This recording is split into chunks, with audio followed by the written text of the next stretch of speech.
took the youngest one in here in order for me to find the strength. I swear to you. Felt light as a feather. I really don't know how I'm getting through the days ever since. But I'll start at the beginning. Spring of 1992. My mother seen this guy named James Anderson. So it's time to have the talk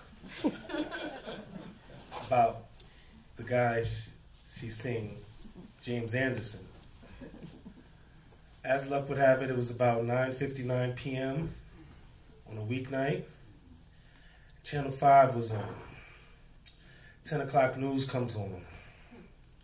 And at the time, there was some contract negotiations going on between the Transit Authority and the union.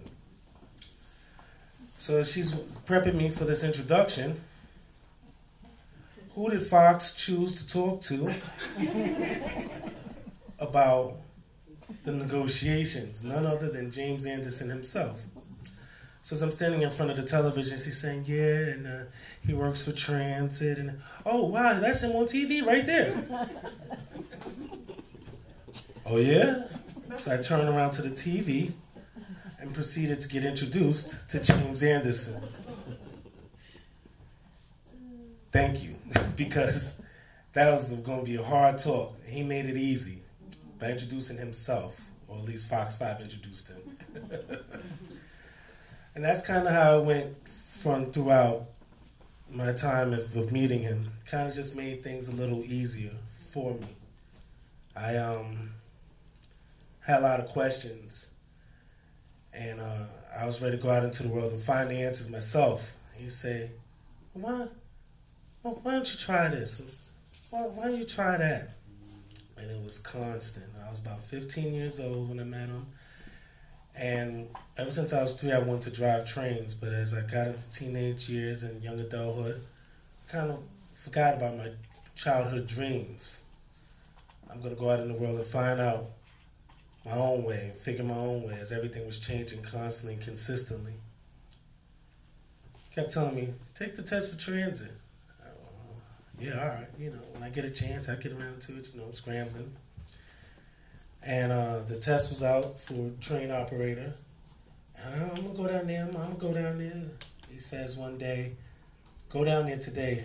I have the money order right now. And he gave me the money order, and I went that day. He put me back in touch with my childhood dreams as a male. As things were getting tougher and tougher, the letter came for me to come down into transit.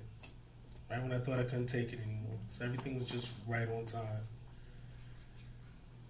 He always just kind of was in the background like that, just kind of shadowing. And then he tapped me on the shoulder and asked me that question. And I never really had the answers, and things kind of always just worked themselves out. So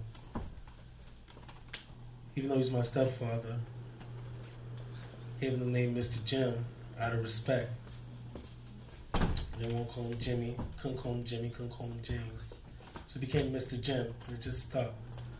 So everybody, along some of his friends, they say, who's that? I say, it's your guy, but he's my Mr. Jim. So that's how he was, that's how he always was. And he came into this family and made everybody feel like blood. And after a while, yeah, he was blood. And with each addition, he placed himself in their lives as well. So I just want to thank him for everything and let him know I got it from here as best I can. I'll try. But he definitely gave me a great blueprint, and thank you.